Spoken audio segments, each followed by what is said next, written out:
Hay cosas, hay frentes de batalla que hoy vamos a ver en el PowerPoint que vamos a compartir hoy. Hay varios frentes de batalla de los cuales el Señor nos hace libres. Y una de las cosas en las que quiero hacer énfasis antes de entrar en tema es que no nos olvidemos nunca de esto. La liberación es un suceso.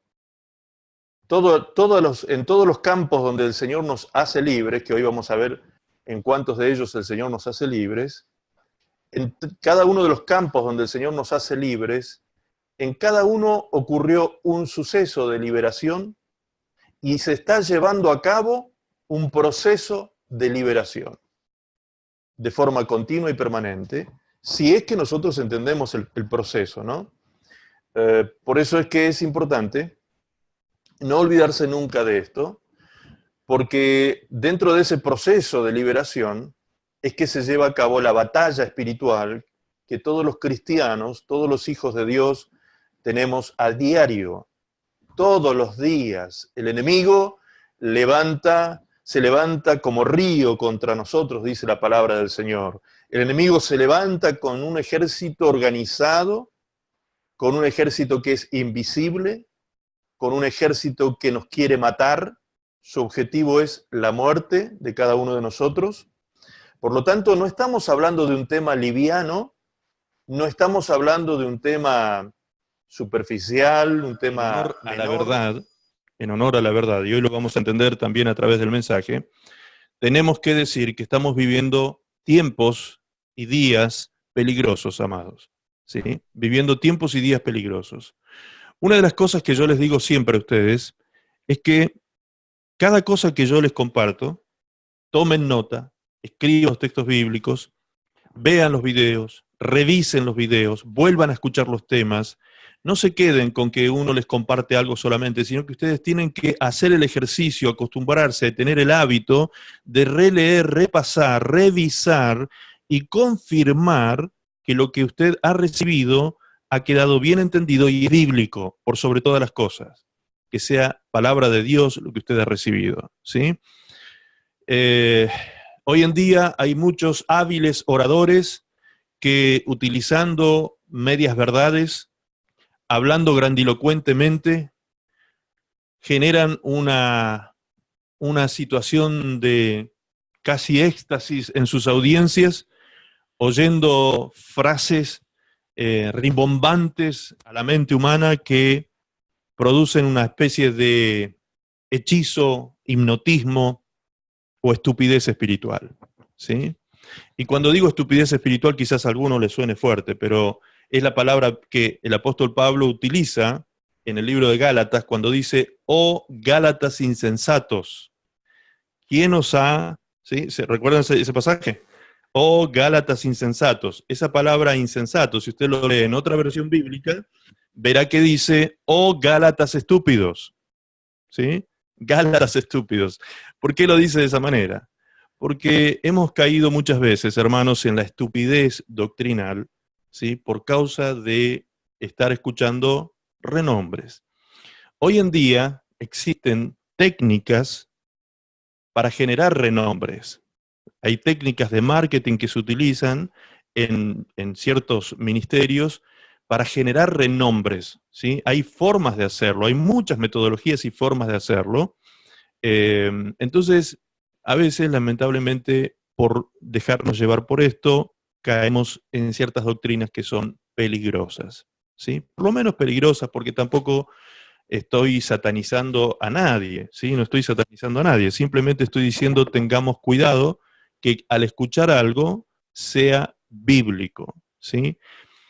Usted tiene la posibilidad, los que no son de nuestra congregación y pertenecen a otra congregación, tienen la posibilidad de hablar estos temas con sus pastores. Por eso siempre les insisto, hablen con sus pastores. Todo interrogante que surja en este seminario, por ejemplo, convérsenlo con sus pastores, discutan sobre esos temas. Es importante que hablen, abran su boca, hablen sus interrogantes, comenten lo que les sucede a ustedes. Es muy importante eso para que toda duda desaparezca, para que realmente sean edificados en la palabra de Dios. Más en un tema como este, ¿sí? En un tema como este de liberación, que es un tema muy, muy complejo. tema complejo, no es fácil de, no es tan sencillo ni fácil de tratar, ¿sí? Porque pasamos por otras áreas doctrinales que son susceptibles, en algunos casos, áreas doctrinales como por ejemplo la soteriología, que es lo que hemos hablado días atrás cuando hablamos de Judas, ¿sí? Cuando Judas se pierde definitivamente. Entonces, como hay corrientes doctrinales respecto a la soteriología, me refiero a las doctrinas de salvación, hay corrientes de salvación arminianistas, hay corrientes calvinistas, y como les expliqué tiempo atrás, la mayoría de las iglesias abonan a una u otra de estas dos líneas doctrinales. Y nosotros proponemos, yo creo que vamos a tener que hacer más adelante un seminario también de soteriología para explicar en profundidad esto, porque lo que nosotros proponemos es un tercer punto de vista, si se quiere decir de esa manera, porque podríamos decir un primer punto de vista, porque creemos firmemente que lo que proponemos es bíblico. Entonces lo primero sería lo bíblico, luego lo que dice Calvino y luego lo que dice Arminio, ¿sí? Jacobo Arminio y Juan Calvino, que fueron los que propusieron dos tipos de doctrinas que son, que muchos las ven como contrarias, ¿sí? Pero como les dije en un momento, yo rescato de ambas corrientes doctrinales, soteriológicas, rescato cosas muy valiosas de ambas, ¿sí? De ambas líneas, y creo que el tercer punto, o el primero, como les dije recién, que es el bíblico, viene a reconciliar esas dos líneas teológicas respecto de la salvación, viene a reconciliar estas dos líneas y tenemos mayor claridad. Por eso es que cuando a mí se me ha preguntado en alguna ocasión respecto a esto y me dicen, pastor, ¿usted qué dice? ¿La salvación se pierde? ¿Sí? Ya algunos de ustedes conocen mi respuesta. La salvación no se pierde, el hombre se pierde. Ese concepto que reviste cierta complejidad para ser explicada y ser fundamentada bíblicamente, hay que justamente tomarnos el tiempo necesario para poder de alguna manera entender profundamente esto. Hoy vamos a tratar, como les dije entonces, con este último PowerPoint respecto a este tema, de sacarnos todas las dudas posibles y que nos quede claro. Y como es un tema, como el seminario se trata de liberación, ¿por qué era importante tratar este punto? Porque la liberación está íntimamente ligada con eso, precisamente. Hay algo que en estos días está proliferando, y ese algo que está profetizado en la Biblia se llama doctrinas de demonios, ¿sí? Y las doctrinas de demonios se están moviendo en este tiempo, les puedo asegurar que muchísimo más que por lo menos hace 30 años atrás, 30 y algo años atrás que yo conocí al Señor, 33 años atrás, les puedo asegurar que en aquellos tiempos teníamos problemas doctrinales, teníamos problemas doctrinales. Estaban muy marcadas también las líneas calvinistas y arminianistas dentro de las iglesias, y hasta había una división muy grande, había una brecha entre las iglesias muy grande en aquel tiempo, que gracias a Dios se fue con el tiempo borrando, ¿sí? Pero hoy en día nos hemos relajado en la unidad, precisamente, y en este relajamiento espiritual, intelectual, ¿sí? Hemos sido presas muchas veces de corrientes doctrinales que no son bíblicas, ¿sí? Entonces, por ejemplo, para poner un ejemplo, ¿alguien habrá escuchado por ahí hablar de la teología de la prosperidad? ¿Me levanta la mano, por favor, si alguien ha escuchado hablar de esto? ¿Teología de la prosperidad? ¿Sí? Ok, muy bien. Aquellos que han escuchado hablar de la teología de la prosperidad, ¿sí? Algunos quizás hasta fueron presa de ella, no solo escucharon hablar de eso, sino que hasta fueron presa de la doctrina de la prosperidad. Y como les decía hace un rato, se utilizan medias verdades, es decir, hay cosas dentro de estas doctrinas que son bíblicas, efectivamente son bíblicas, porque Dios quiere que nosotros prosperemos en todas las cosas, y eso es innegable. La palabra del Señor lo dice claramente. Juan, el apóstol, escribía en 3 de Juan, verso 2, allí dice claramente, inspirado por el Espíritu Santo, le dice a su amigo Gallo en esta carta que le envía: amado, yo deseo que tú seas prosperado en todas las cosas y que tengas salud, así como prospera tu alma.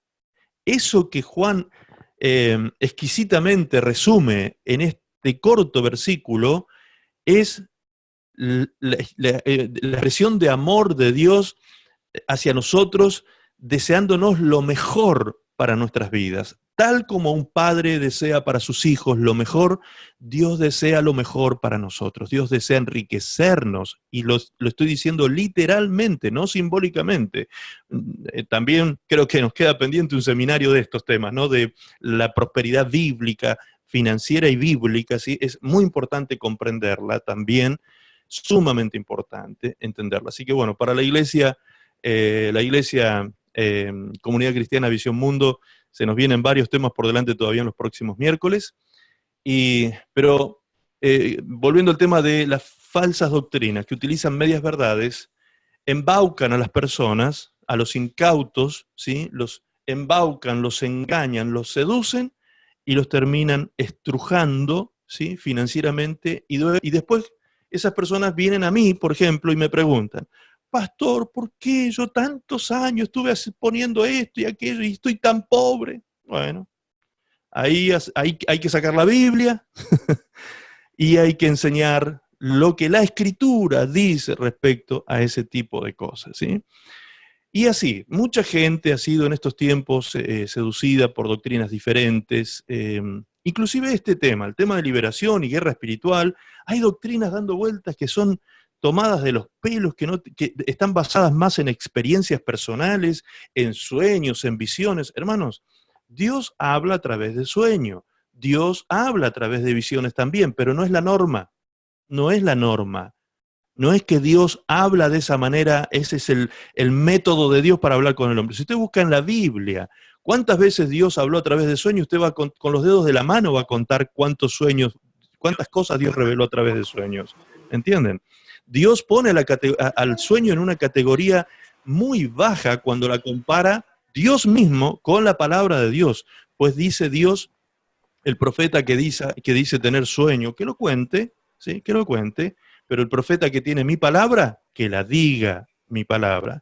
Porque ¿qué tiene que ver el trigo con la paja? Dice la palabra de Dios. O sea, compara la palabra de Dios y el sueño con el trigo y la paja, ¿sí? El trigo es lo que sirve, el grano es lo que alimenta, lo que sirve, y la paja se quema. Entonces Dios está hablando justamente de que no debemos nosotros fundamentar nuestra fe, nuestra doctrina cristiana no debe ser una doctrina basada en experiencias personales. Las experiencias personales no sirven para dogmatizar, no sirven para adoctrinar. Yo puedo contar alguna experiencia personal para ilustrar lo que estoy enseñando bíblicamente, ¿sí? Podría contarles muchas experiencias, por ejemplo, en este campo de la liberación, muchas experiencias de liberación de personas, cómo han sucedido, cómo se han ido brindando, cómo he ministrado liberación a gente que ni se ha dado cuenta que le he ministrado liberación, ¿sí? O sea, hay muchas experiencias que también son ricas, son muy ricas, ¿sí? Pero tenemos que ir a la Biblia, hermanos, tenemos que tener fundamento bíblico, ¿ok? Fundamento bíblico, el fundamento apostólico y profético que habla la palabra de Dios debe estar presente en nuestras vidas. Ya que dije fundamento apostólico y profético, lo digo por lo que dice Efesios 2:20, no lo digo por lo que también hoy hay otras corrientes que se mueven hoy en día, que también se habla mucho de lo apostólico y profético, y que de apostólico no tiene nada y de profético mucho menos, ¿sí? Entonces, hay muchos temas, hermanos, para entrar en debate y en discusión hoy en día. Con esto tampoco desacredito al verdadero profeta, ¿sí? Porque la palabra del Señor nos enseña en 1 Corintios 1:7 que los dones, los llamados de Dios, los ministerios que han sido regalados a la iglesia, todos los ministerios que usted encuentra en Efesios 4:11, los dones que encuentra en Romanos 12, los dones que encuentra en 1 Corintios 12, todos han sido dados a la iglesia para edificar el cuerpo de Cristo y están vigentes, como dice 1 Corintios 1:7, hasta la venida de Cristo. Entonces, se dan cuenta cómo a veces cuando ustedes me escuchan, yo sé que algunos dicen, pero el pastor entonces es cesacionista, no es continuista el pastor. No, yo soy continuista, ¿sí? Yo creo en el Espíritu Santo, en los dones del Espíritu Santo, en los ministerios dentro de la iglesia, pero creo en todo lo que dice la palabra de Dios y no en lo que dicen muchas personas de renombre que usan medias verdades, ¿sí? Medias verdades para decir cosas convenientes para ellos, ¿sí? Concentrando poder en el hombre, concentrando poder en una organización, cosa que no debe ser hecho de esta manera. El Señor no nos ha llamado a nosotros a glorificar al hombre. Cristo mismo dijo, ¿cómo saben ustedes que mi doctrina es verdadera? Pues porque yo no busco mi propia gloria, sino la gloria del que me envió. ¿Sí? Entonces, amados, eso es muy importante, que nosotros cuando ministremos la palabra, ministremos la gloria de Dios, ministremos al Espíritu Santo, ministremos la gracia de Dios en la iglesia, ¿sí? Donde quiera que estemos, donde quiera que el Señor nos puso, con las personas que el Señor nos haya puesto enfrente, lo hagamos siempre en el nombre de Jesús y para la gloria de su nombre, y fundamentados en el verdadero fundamento apostólico y profético, que no es otra cosa que la mayor palabra profética que podemos tener en nuestras manos, que es la Biblia, la palabra de Dios. Amén. Esa es la mayor palabra profética de la cual usted se puede tomar y aprender la verdad de Dios, ¿sí? La verdad de Dios, que es maravillosa. Muy bien, entramos entonces en tema. Los 5 pasos para la liberación. La introducción, como decíamos recién, cuando hablamos de autoliberación parece que estuviéramos diciendo que nadie intervendrá en la misma, sino solo la persona. Esto no es así, pues si bien no intervendrá un tercer actor humano, sí intervendrá, por supuesto, el único que puede hacernos verdaderamente libres, y ese es Cristo Jesús. Amén. Muy bien, para entender este tema de la autoliberación, primero tenemos que comprender por qué y para qué hacemos lo que hacemos, ¿sí? Nuestra conducta, nuestros actos. Todo lo que usted hace en la vida, todo lo que usted lleva a cabo en su vida, ¿por qué lo hace? ¿Para qué lo hace? ¿Cuál es el motivo? ¿Sí? Tenemos que entender esto, ¿ok? La palabra del Señor dice en Isaías 65:2, dice, extendí mis manos todo el día a pueblo rebelde, el cual anda por camino no bueno en pos de sus pensamientos. Entonces, ¿por qué hacemos lo que hacemos? Porque andamos en pos de nuestros pensamientos. Ahí tenemos la respuesta bíblica, ¿sí? Usted anda en pos de sus propios pensamientos todos los días. Sean estos pensamientos buenos o sean estos pensamientos malos. Pero en definitiva, usted anda detrás de esos pensamientos. Su vida se conduce y se dirige, los pasos suyos se conducen y se dirigen detrás de esos pensamientos, esas conclusiones y esas decisiones que a diario usted va tomando en todas las áreas de su vida. Perfecto. Gálatas 5:16 dice, digo pues, andad en el Espíritu y no satisfagáis los deseos de la carne. No satisfagáis los deseos de la carne. Entonces, ¿por qué hacemos lo que hacemos? Porque andamos en pos de nuestros pensamientos. ¿Para qué hacemos lo que hacemos? Para satisfacción, ¿sí? Para satisfacción. Usted hace todo lo que hace a lo largo de su vida y de su día de vida. Todo lo que usted hace es porque está buscando satisfacción en aquello que hace, ¿ok? Aunque sea sacrificial lo que está haciendo, porque de pronto usted trabaja 8 horas, duras horas de trabajo quizás, pero usted lo hace porque usted quiere tener una satisfacción a fin de mes. ¿Cuál va a ser esa satisfacción? Poder cobrar su remuneración mensual, ¿sí?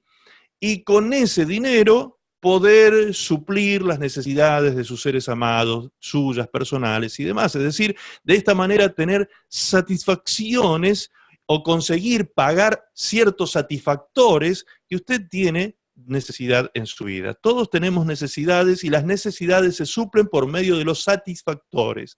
Entonces, todo lo que usted hace, lo hace para satisfacer ciertas cosas. Cuando usted se sienta cómodamente, relajadamente en un sillón y prende un televisor con el control remoto en la mano y empieza a hacer zapping, ¿sí? ¿Qué es lo que usted está haciendo? Buscando satisfacción, ¿sí? Satisfacer su conocimiento, satisfacer su intelecto, satisfacer el ocio, satisfacer el entretenimiento, satisfacer la carne, satisfacer el espíritu, dependiendo el programa o la programación que usted está buscando, ¿sí? En la televisión. Entonces siempre usted, si se pone a analizar, su vida está conducida por los pensamientos y sus acciones tienen que ver con los satisfactores que usted está buscando a lo largo de su vida. Si usted se pregunta por qué va a la iglesia, ¿sí? O para qué va a la iglesia, usted se va a responder justamente estas cosas.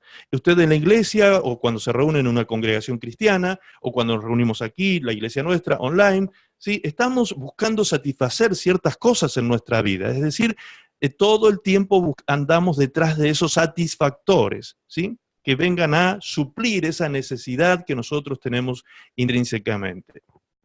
Entonces, debemos comenzar comprendiendo esto esta noche, ¿sí? Que, ¿por qué y para qué hacemos lo que hacemos? Porque andamos detrás de nuestros pensamientos y porque deseamos satisfacer nuestra vida. Muy bien, vamos a pasar a la siguiente placa. Ahí estamos. ¿Cómo ocurre este fenómeno? ¿Cómo ocurre este fenómeno? Perdón, creo que nos adelantamos. No, estamos bien ahí. En Efesios 2.1 dice: Él os dio vida a vosotros cuando estabais muertos en delitos y pecados, en los cuales anduvisteis en otro tiempo, siguiendo la corriente de este mundo, conforme a la potestad del aire, conforme al príncipe de la potestad del aire, el espíritu que opera ahora en los hijos de desobediencia, entre los cuales también todos nosotros vivimos en otro tiempo, en los deseos de nuestra carne, haciendo la voluntad de la carne y de los pensamientos, y éramos por naturaleza hijos de ira, lo mismo que los demás. ¿Sí? Esto era lo que nosotros vivíamos antes de estar en Cristo Jesús. Antes de estar en Cristo Jesús estábamos muertos en delitos y pecados. Estábamos muertos en ese estado delictual, transgresor delante de Dios y en pecados delante de Dios. Ese tipo de vida, ¿sí?, nos había liquidado, nos había matado espiritualmente. En aquel tiempo, antes de Cristo, andábamos en aquel tiempo siguiendo la corriente de este mundo, conforme al príncipe de la potestad del aire, el espíritu que opera en los hijos de desobediencia. Recién dijimos, andamos detrás ¿de qué? De nuestros pensamientos. Entonces, si el enemigo logra que yo lo siga a él, es porque él trabajó ¿en dónde? ¿En qué área? En mi pensamiento. Entre los cuales también todos nosotros vivimos en otro tiempo, en otro tiempo, en los deseos de nuestra carne, haciendo la voluntad de la carne y de los pensamientos. ¿Sí? ¿Vieron cómo se responde otra vez lo mismo? Pero veamos esto, revisemos esto con un poquito más de profundidad. Por causa del pecado, ¿sí?, de la transgresión, del delito que había en nuestra vida, lo que acabamos de leer, estoy tratando de explicar un poquito más eso, estábamos muertos antes de Cristo, es decir, estábamos en situación de alma perdida. ¿Correcto? Estábamos en situación de alma perdida. Esto está hablando de antes de Cristo. Muertos, espiritualmente muertos. Eso es la condición de un alma perdida. ¿Esto fue por causa de qué? De seguir la corriente de este mundo, dice el texto en Efesios. Número 3, la corriente conforme al príncipe de la potestad del aire. ¿Qué es el príncipe de la potestad del aire? Satanás, el diablo, como usted lo lee allí en esta placa. Este espíritu es el que opera en los hijos de desobediencia. Este espíritu opera, repito, en los hijos de desobediencia, de lo cual, antes de Cristo, también fuimos parte nosotros, ¿sí? ¿Por qué fuimos parte nosotros? Porque hacíamos la voluntad de la carne y la voluntad de los pensamientos, y por esta razón éramos delincuentes condenados a muerte, lo mismo que los demás. ¿Ok? De eso nos está hablando Efesios. Bien, pero esto éramos antes de Cristo, ¿sí? Como decíamos recién.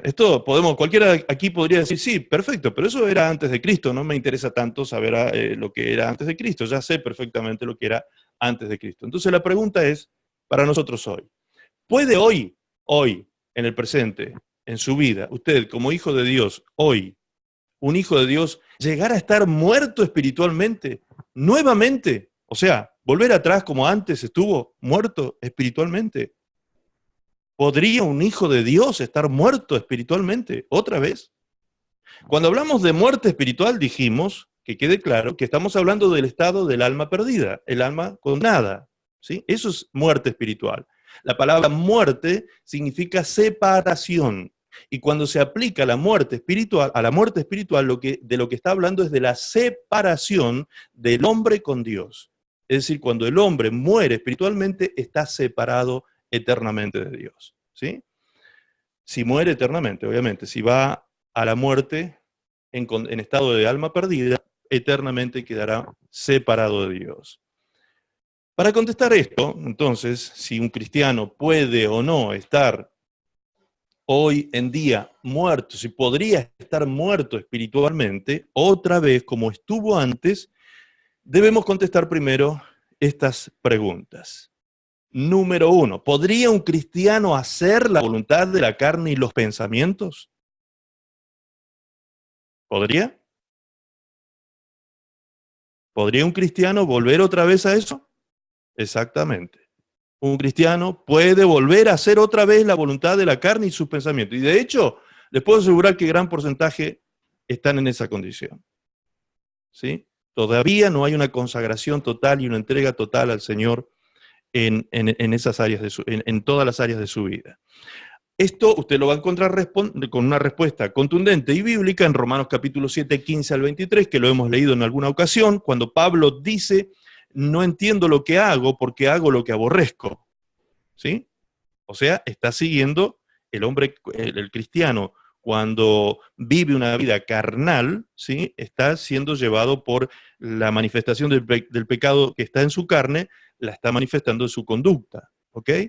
También va a encontrar usted una respuesta clara en 2 Corintios 10, 3 al 5, cuando habla el apóstol Pablo también allí acerca de los argumentos, que son fortalezas que se levantan en nuestra mente, argumentos con pensamientos complejos que justifican un pecado en nuestra vida. ¿Sí? Pensamientos complejos, por eso dice que son pensamientos de altivez que se levantan contra el conocimiento de Dios. Nosotros tenemos armas poderosas, dice, para poder vencer esas cosas y llevar nuestros pensamientos a la obediencia a Cristo. Esa arma poderosa que nosotros tenemos se llama la palabra de Dios. Si usted tiene conocimiento de la palabra de Dios y desarrolla conocimiento de la Escritura, entonces usted tendrá armas para poder contestarle al diablo cuando venga con esos pensamientos que quieran justificar el pecado en su vida. Ejemplo tenemos en el Señor Jesucristo cuando fue tentado en el desierto por Satanás en 3 ocasiones diferentes, y el Señor le contestó diciendo siempre: escrito está Satanás. ¿Sí? Escrito está Satanás. Esta es lo que Efesios 6 llama la espada del Espíritu, la palabra de Dios con la que nosotros podemos deshacer las obras del diablo, que comienzan precisamente aquí, trabajando en el área de los pensamientos, como ya quedó claro miércoles atrás, en los seminarios que hemos tenido. Segunda pregunta: ¿podría un cristiano ser tentado a desobedecer la fe por el mismo espíritu que opera en los hijos de desobediencia? Bien, podemos leer 1 Tesalonicenses 3:5 y vamos a ver si un hijo de Dios puede ser efectivamente tentado por Satanás, el tentador, como le llama la Biblia, para ser corrupto en su fe o perderse en su fe. 1 Tesalonicenses capítulo 3, verso 5. Allí dice: por lo cual también yo, no pudiendo soportar más, envié para informarme de vuestra fe, no sea que os hubiese tentado el tentador y que nuestro trabajo resultase en vano. ¿Sí? El apóstol Pablo está poniendo cuidado en la grey que el Señor había puesto a su cargo y está cuidando de que efectivamente los hijos de Dios de la ciudad de Tesalónica estuviesen permaneciendo firmes en la fe que es en Cristo Jesús. Muy bien, entonces, ¿podría un cristiano ser tentado a desobedecer la fe por el mismo espíritu que opera en los hijos de desobediencia, es decir, Satanás, el diablo, el príncipe de la potestad del aire? ¿Podría un hijo de Dios ser tentado? Claro que sí. Vemos claramente en la palabra que un hijo de Dios se puede extraviar en esa área. Pregunta número 3. Si es así, efectivamente, que se puede, ¿puede un cristiano entonces estar bajo una corriente de pensamiento equivocada? Aquí empezamos a hablar de lo que estábamos hablando hace un rato, al principio, ¿sí? ¿Puede entonces un cristiano estar bajo una corriente de pensamiento equivocada, aunque parezca muy espiritual esa corriente?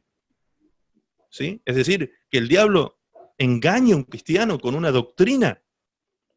¿Cómo se llama? Si es posible esto, ¿cómo se llama esa corriente de pensamiento equivocada? La palabra de Dios nos da respuesta en 1 de Timoteo 4:1, cuando dice, el Espíritu Santo, dice Espíritu con mayúscula refiriéndose al Espíritu Santo, dice el Espíritu Santo dice claramente que en los últimos tiempos, algunos se apartarán de la fe. Se apartarán de la fe, repito, se apartarán de la fe. O sea, algunos que estaban en la fe, que es en Cristo Jesús, se apartarán de la fe, que es en Cristo Jesús, la única fe que puede llevarlo a la salvación por medio de la gracia, se apartarán de la fe prestando atención a espíritus engañadores y a doctrinas de demonios. ¿Sí? Lo dice con absoluta y meridiana claridad, ¿sí? Que en estos tiempos la iglesia, el cristiano, en estos últimos tiempos, sabemos que estamos en los últimos tiempos, por supuesto, en estos últimos tiempos la iglesia está en una suerte de peligros, de situaciones complejas, espirituales, en las que el enemigo está pretendiendo traer muerte a su vida por medio de doctrinas de demonios. ¿Por qué digo traer muerte a su vida? Porque si una persona se aparta de la fe en Cristo Jesús, ¿usted cree que esa persona podrá vivir? ¿Podrá tener vida eterna si se aparta de Cristo? ¿Podrá tener vida eterna sin el Señor? Apartándose de la fe en Cristo Jesús, el único Señor y Salvador, el único nombre dado a los hombres en quien podamos ser salvos. ¿Podrá un hombre mantener su salvación si escucha doctrinas de demonios y se deja llevar por ellas y se aparta finalmente de la fe por causa de eso? Cosa que hoy está ocurriendo muy a menudo. Lugares donde se predican cosas que son medias verdades, como les dije, presentadas como con una grandilocuencia, como grandes revelaciones. Gente incauta que no conoce la Escritura cae en esas doctrinas de demonios y entra en esas prácticas pactando con el mismo diablo, ¿sí? Y cuando pacta con el mismo diablo termina muriendo espiritualmente. ¿Sabe cuánta gente yo he escuchado? Gente que en algún tiempo fueron aplaudidores de estos grandilocuentes oradores, de renombre muchos de ellos. ¿Cuántos de ellos yo he escuchado con sus vidas destruidas, destrozadas, por causa de haber ido detrás de esas cosas? Muy bien. Si esto sucede, si esto llegara a suceder, ¿quiere decir entonces que un cristiano puede andar conforme a la corriente de pensamientos que fluye del mismo príncipe de la potestad del aire, es decir, de Satanás? ¿Puede un cristiano estar siendo guiado por esta corriente de pensamientos? Sí, por supuesto que sí. Eso es lo que nos deja claro el texto hasta aquí. Muy bien, entonces, otra pregunta. ¿Un cristiano puede haber sido libre de una doctrina de demonios y luego volver a ser esclavo de las doctrinas de demonios por causa de eso, y por causa de eso se puede perder? ¿Podrá ser posible esto? A ver si lo leo bien. Un cristiano, después de haber sido libre de una doctrina de demonios, ¿puede volver a ser esclavo de las doctrinas de demonios y por causa de eso se puede perder? Esa es la pregunta concretamente. Gálatas capítulo 5, verso 1, escuche muy bien lo que la palabra de Dios dice. Por favor, cuando usted está aprendiendo la palabra de Dios, saque los prejuicios doctrinales que usted tiene aquí en su cabecita, ¿sí? Prejuicios doctrinales me refiero a ciertos paradigmas que usted tiene muy instalado en su cabecita y en su mente, y trate de escuchar a Dios en su palabra, ¿sí? Sin prejuicios. Trate de tener su mente limpia de prejuicios doctrinales o de paradigmas previos en su cabeza y lea solo lo que Dios dice, ¿sí? Gálatas 5.1 dice, estad pues firmes en la libertad con que Cristo nos hizo libres y no estéis otra vez sujetos al yugo de esclavitud.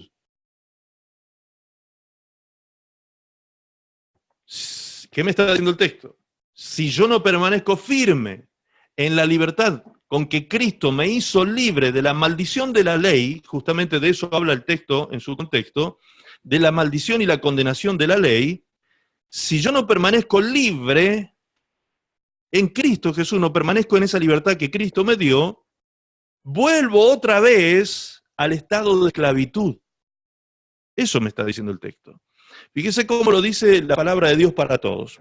La Biblia versión Palabra de Dios para todos dice, ahora somos libres porque Cristo nos liberó, manténganse firmes en la libertad. Manténganse firmes en la libertad y no vuelvan a la esclavitud de la ley. Cuando dice no vuelvan, me está hablando de un retroceso, ¿sí? Me está hablando de un regreso, me está hablando de un retroceso en mi vida, de regresar a un estado anterior. De eso me está hablando claramente el pasaje. Y Pablo dice en el versículo 2, he aquí yo, Pablo, os digo que si os circuncidáis, de nada os aprovechará Cristo. Y otra vez testifico a todo hombre que se circuncida, que está obligado a guardar la ley. ¿Por qué Pablo está diciendo esto y poniendo claridad sobre este punto? Porque ya en aquel tiempo habían doctrinas peligrosas que se estaban metiendo, que el enemigo estaba tratando de meter, ¿sí?, dentro de la iglesia de Cristo. ¿Y a quién utilizó?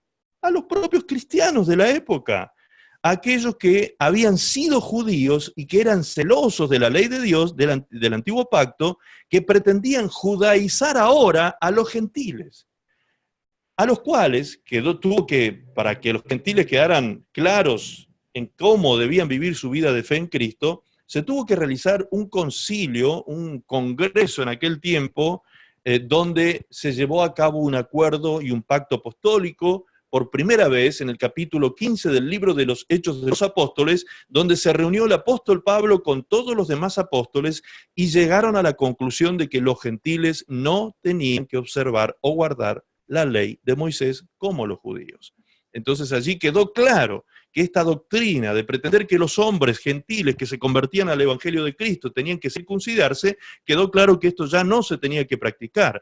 ¿Por qué? Porque la misma Escritura nos enseña que si yo pretendo justificarme por la ley, por observar y guardar los mandamientos de Dios, de la ley del antiguo pacto, estamos hablando de que la Torá tenía 613 mandamientos, ¿sí? 613 mandamientos, estaban completos en el Tanaj, 613 mandamientos que tenían que ser observados. Si yo caía en uno solo transgredía, era condenado por la ley completa, era completamente condenado. Por eso en aquel tiempo la manera en que expiaban sus pecados era a través del sacrificio de animales inocentes. Sangre inocente debía ser derramada para la expiación de los pecados. Hoy nosotros ya somos libres una vez y para siempre a través de la sangre inocente del Cordero de Dios que fue sacrificado en la cruz del Calvario, una vez y suficiente sacrificio eternamente para que todos los que ponemos nuestra fe en Cristo seamos salvos de la ira de Dios, salvos del juicio de Dios, justo juicio de Dios sobre nuestras vidas, porque todos hemos sido y somos pecadores. Algunos son pecadores condenados y otros, como nosotros los cristianos, somos pecadores que estamos santificando nuestra vida, somos pecadores arrepentidos que por la gracia de Dios, por medio de la fe puesta en Jesucristo, hemos alcanzado salvación. Amén. Gálatas 5:4. Acá viene la parte complicada de este versículo, de estos versículos que venimos leyendo. En Gálatas 5:4 dice que aquellos que pretenden tomarse de la ley para adquirir salvación, de Cristo se han desligado. Pablo dice claramente, de Cristo os desligasteis, los que por la ley os justificasteis. De la gracia habéis caído. De la gracia habéis caído. Y nos deja claro, el mismo apóstol Pablo en Efesios 2:5, allí dice, aún estando nosotros muertos en pecado, nos dio vida juntamente con Cristo. Por gracia sois salvos. Por gracia sois salvos.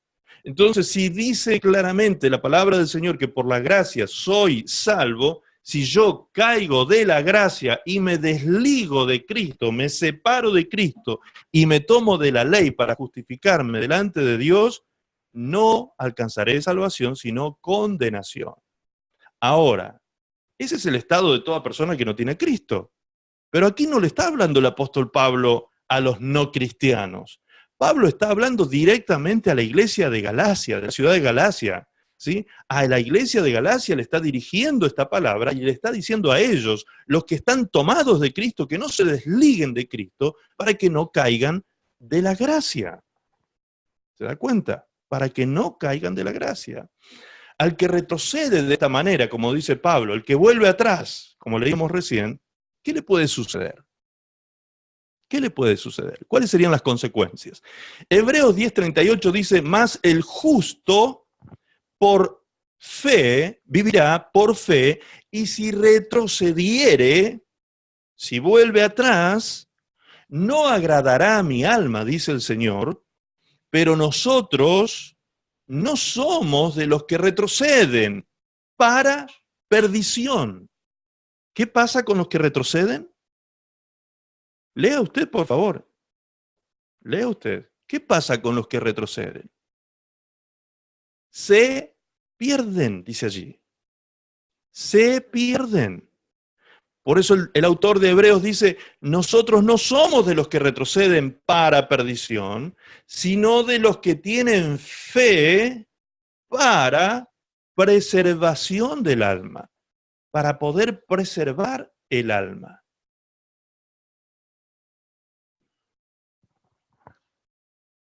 No se preocupe, que ya va a ir quedando más claro. Retroceder es morir, en conclusión. El que retrocede, muere. El que vuelve atrás, muere. Retroceder es morir. Preste mucha atención a este concepto al cual estamos llegando por la claridad de la palabra. Hay algo que me llama la atención de manera grande, realmente me sorprende. He estudiado algunos postulados calvinistas respecto de este pasaje bíblico,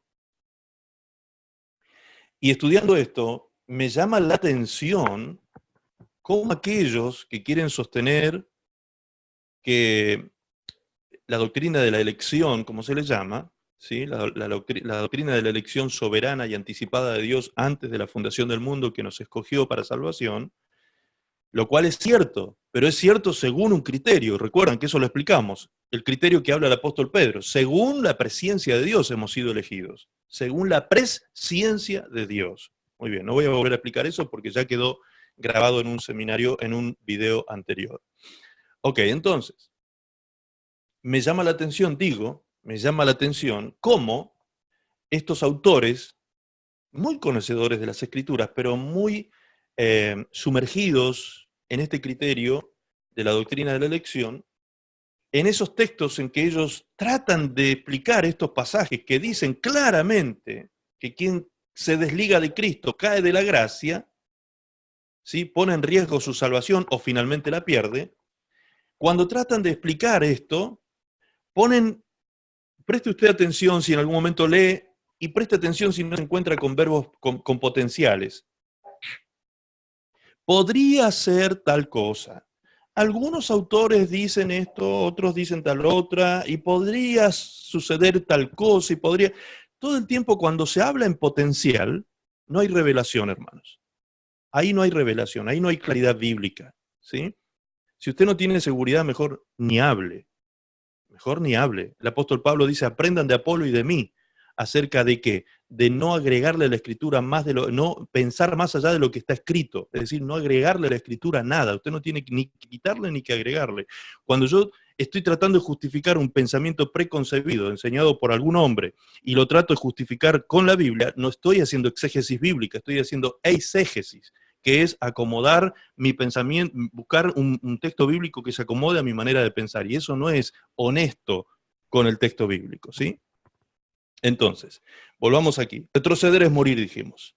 Si esto fuera teológica o bíblicamente posible, entonces dicho cristiano o iglesia cristiana que esté en estas condiciones, que se haya desligado de Cristo y haya caído de la gracia, debería estar muerta, porque nadie que esté separado de Cristo puede vivir, dijimos, ¿sí?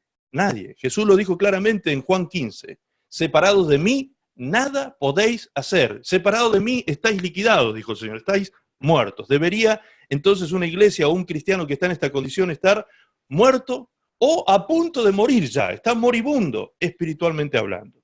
Si eso es así, ¿estamos entonces hablando de un cristiano que perdería su salvación? ¿Que podría ser salvo, esta persona podría ser salvo para siempre en estas condiciones?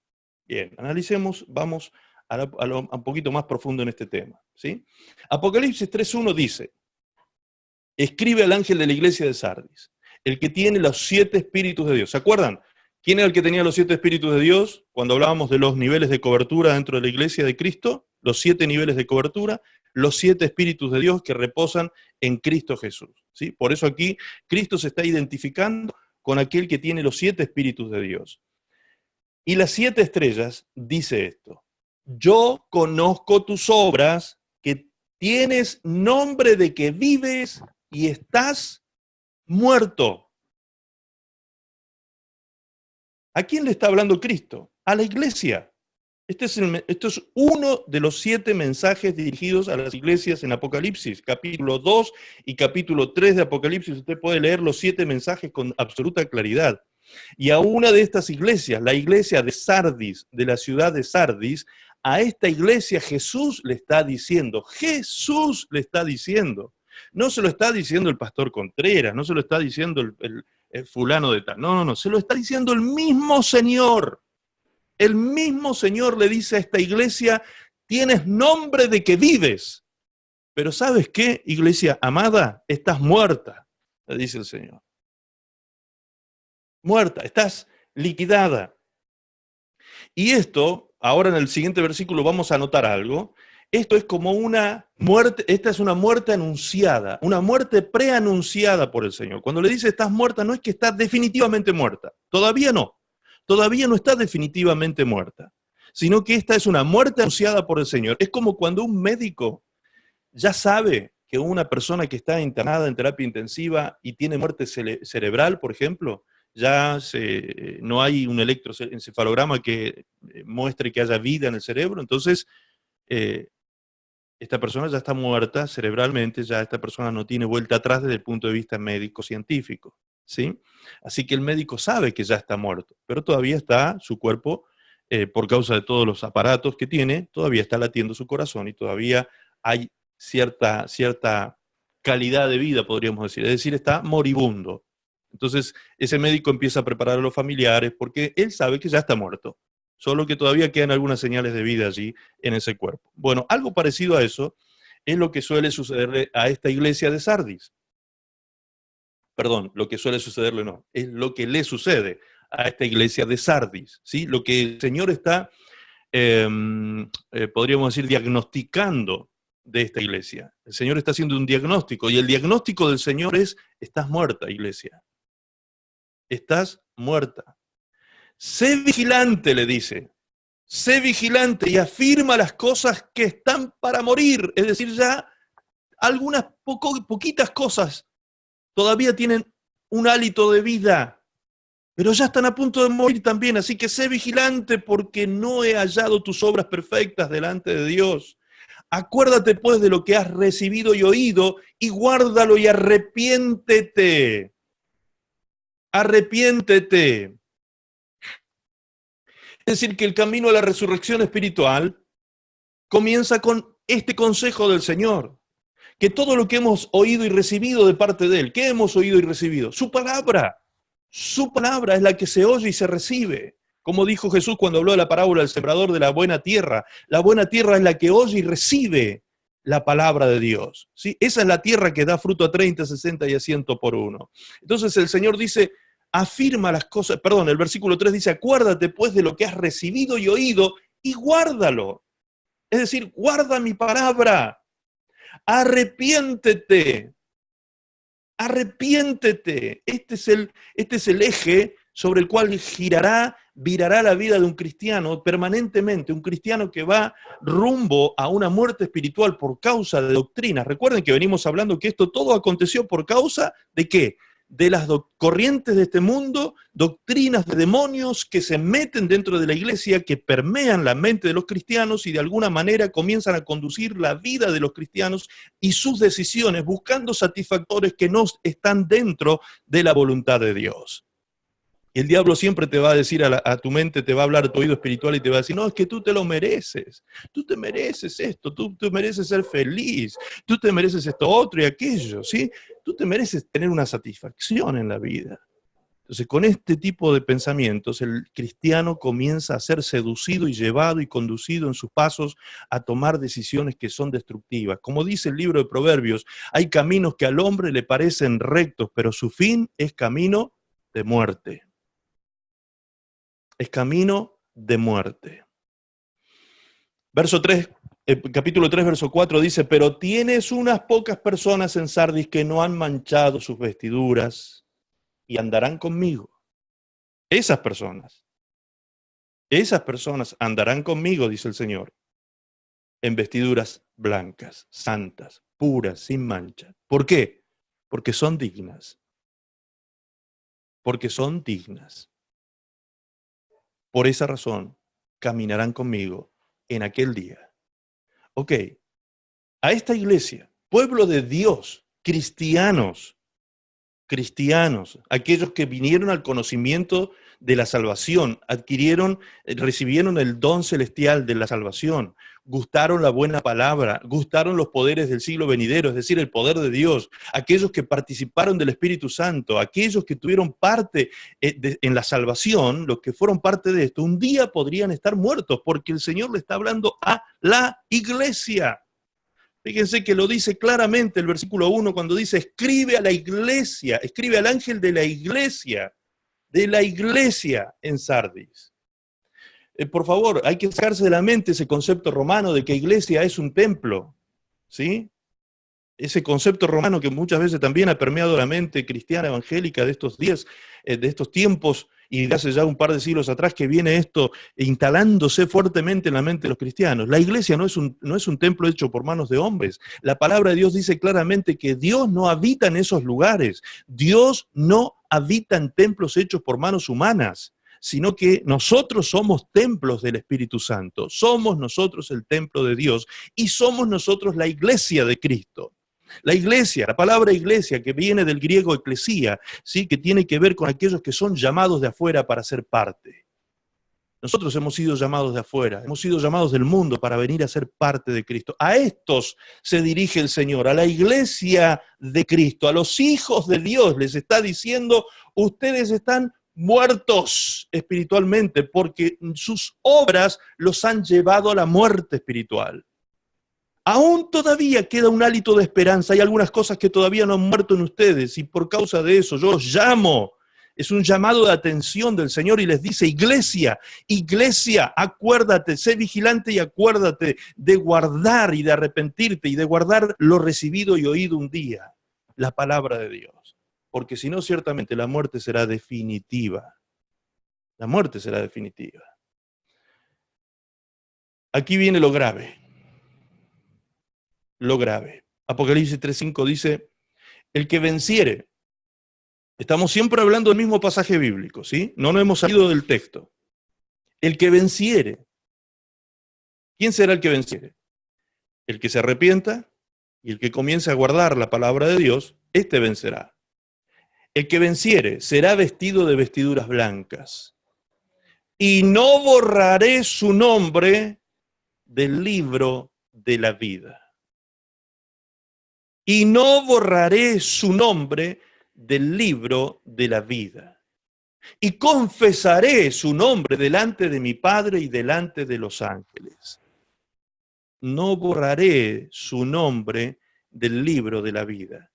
Cuando dice no borraré su nombre, lo que está implícito en el texto es que ciertamente aquellos que no hayan vencido y que fueron parte de la iglesia porque estaban escritos en el libro de la vida, serán, ¿qué?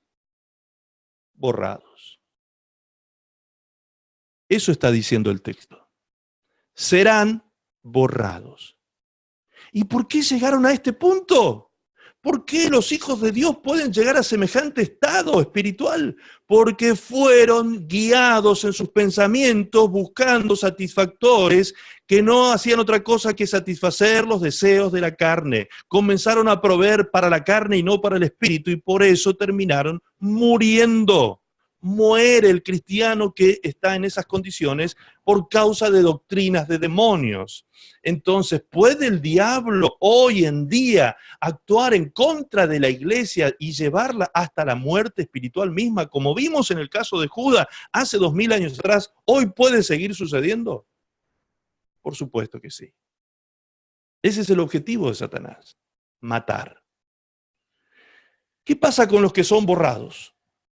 ¿Qué pasa con los que son borrados del libro de la vida o que no están directamente dentro del libro de la vida, que nunca estuvieron? ¿Qué va a pasar con esos? Apocalipsis 20:15 lo responde. Dice, y el que no se halló escrito en el libro de la vida fue lanzado al lago de fuego. O sea, si tú fuiste borrado del libro, ese es tu destino eterno. Ah, no, pastor, pero yo creo que soy salvo para siempre. Bueno, siga creyendo esa doctrina y viva una vida inconsecuente con su fe, y el día de mañana, cuando estemos ante la presencia de Dios, todas estas cosas saldrán a luz y usted confirmará si lo que dice la Escritura es verdad o es mentira. Aquí dice claramente que alguien que estuvo escrito en el libro de la vida puede ser borrado. Bueno, algunos dicen por ahí, no, pastor, no es tan claro, no dice así explícitamente que va a ser borrado. Ok. Como a mí me gusta darle respuestas a los interrogantes, busqué justamente una respuesta precisa. Apocalipsis 22:16 dice, yo Jesús he enviado mi ángel para daros testimonio de estas cosas en las iglesias. En las iglesias. O sea, esto no es para el mundo. Esto no es un mensaje a las naciones gentiles, pecadoras. No, a las iglesias. Yo soy la raíz y el linaje de David, la estrella resplandeciente de la mañana. Se está presentando el Señor con todos sus créditos y credenciales allí, ¿sí? Ahora, la NBI, fíjense cómo lo dice. Dice, yo Jesús he enviado a mi ángel para darles a ustedes testimonio de estas cosas que conciernen a las iglesias. Yo soy la raíz y la descendencia de David, la brillante estrella de la mañana. Conciernen, aquí me gustó mucho esta palabra, esta versión como utiliza esta palabra, ¿sí? Estas cosas que conciernen a la iglesia. Cuando la palabra utiliza el texto utiliza esta palabra, es necesario buscar el significado de dicha palabra. Y la palabra concerniente significa que atañe, que afecta y que interesa a algo o a alguien. Entonces está directamente relacionado con la iglesia. Eso es lo que está diciendo. Esto es una cuestión que solo tiene que ver con la iglesia de Cristo. ¿Qué cosas? ¿Sí? Porque eso es lo que dice el texto. Estas cosas, dice. Estas cosas. Concernientes a las iglesias. Es decir, cosas que atañen a las iglesias. ¿Qué cosas? Apocalipsis 22:17 lo responde. ¿Sí? Estábamos leyendo Apocalipsis 22. No nos salimos del capítulo 22. Leímos el 16 recién y ahora avanzamos al siguiente versículo.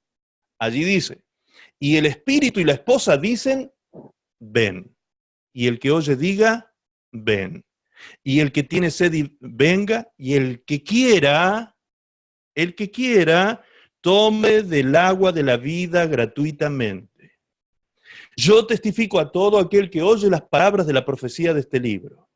Si alguno, escuche con atención, por favor, si alguno añadiere a estas cosas que están escritas y establecidas en la palabra, Dios traerá sobre él las plagas que están escritas en este libro. Y si alguno, atención, si alguno quitare de las palabras del libro de esta profecía, Dios, ¿quién? Dios mismo en persona quitará su parte del libro de la vida y de la santa ciudad y de las cosas que están escritas en este libro. ¿Por qué? Hebreos 12:14 lo responde. Porque sin santidad nadie verá al Señor. Amén. Así que usted puede estar muy convencido de que es salvo, porque lo convencieron de eso. Pero si usted no tiene una vida consecuente de santidad, una vida consecuente a la fe en Cristo de santidad, la palabra de Dios dice, sin santidad nadie verá al Señor. Y si algún cristiano, porque esto fue dicho a la iglesia, porque le atañe a la iglesia, de donde se levantan los mensajeros, los que llevan la palabra, si alguno se atreve a quitar o agregarle este libro, cuidado, cuidado, porque estás a punto de ser quitado del libro de la vida por ser tan irresponsable al decir, Dios dice, cuando Dios no dijo.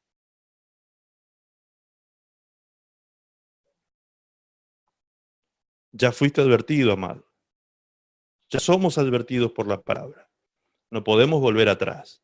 No podemos volver a cometer los mismos errores. ¿Sí? No podemos volver a eso. Cuidado con decir Dios dice. Cuidado. Viene un gran peso detrás de eso. Cuidado. Ay de los profetas, dice el Señor, que dicen, Jehová ha dicho, y Jehová no ha dicho nada. Ay de ellos. Resultado final, seremos quitados de nuestra parte, nuestro nombre, nosotros mismos seremos quitados del libro de la vida. ¿Eso es tener salvación eterna? Si un día estuvimos escritos en el libro de la vida, estábamos salvos, éramos salvos en ese momento. Pero si fuimos quitados, ¿qué pasó? ¿Seguimos siendo salvos? ¿Se da cuenta cómo entra en crisis? Estas doctrinas entran en crisis. ¿Estoy diciendo con esto, Jacobo Arminio tenía razón? No, porque hay algunas cosas que en esa doctrina tampoco están encuadradas bíblicamente. ¿Sí? Algunas de las ideas extremistas que tienen algunos arminianistas, que no es Jacobo Arminio, pero algunos seguidores de Jacobo Arminio llegan al extremo de creer que si, por ejemplo, usted está en el momento en que el Cristo viene por su iglesia, en ese momento del arrebatamiento de la iglesia, ay, pastor, ¿usted cree en el arrebatamiento? Sí, hermano, yo creo en el arrebatamiento. Ya vendrá un seminario de escatología el día de mañana y vamos a hablar del arrebatamiento también, ¿sí? Y de cuándo va a ocurrir y qué pronto está a suceder eso también. Ok, ¿por qué digo esto y por qué lo aclaro? Porque hay hoy en día doctrinas de demonios que están diciendo que el arrebatamiento no existe, que no es bíblico, ¿me entiende? Y está claramente establecido en la Biblia eso. Pero no es el tema de hoy, avancemos sobre el tema de hoy. El Señor dice a la iglesia de Sardis, le dice, si tú no te arrepientes, tu nombre va a ser borrado del libro de la vida. Habrás perdido tu salvación, habrás caído de la gracia y te habrás desligado de Cristo eternamente. La génesis, o origen del anunciamiento y conocimiento del reino de Dios, tiene que ver con esto precisamente. Lo primero que Jesús dijo cuando comenzó su ministerio público, en Mateo capítulo 4, verso 17, allí queda el registro histórico de la primer palabra que el Señor utilizó públicamente delante de los hombres, y el texto dice, desde entonces Jesús comenzó a predicar y a decir, arrepentíos, arrepentíos porque el reino de los cielos se ha acercado. Arrepentíos porque el reino de los cielos se ha acercado. Muy bien, según el RAE, ¿sí? El otro día alguien me preguntó y me dijo, pastor, ¿qué es el RAE? Usted siempre habla del RAE. El RAE, amados, es el diccionario de la Real Academia Española. ¿Sí? Discúlpenme si no lo expliqué anteriormente, pero se trata de eso nada más. Cuando yo digo según el RAE, me estoy refiriendo a eso, el diccionario de la Real Academia Española, es decir, el diccionario que establece las normas que tienen que ver con la semántica de las palabras y demás. Muy bien, según el RAE, la palabra arrepentimiento significa acción o efecto de arrepentirse. Y arrepentirse, dicho de una persona, sentir pesar por haber hecho o haber dejado de hacer algo, ¿sí? Esta acepción tiene sentido con lo expresado en Santiago 4:17, cuando dice, y al que sabe hacer lo bueno y no lo hace, le es pecado.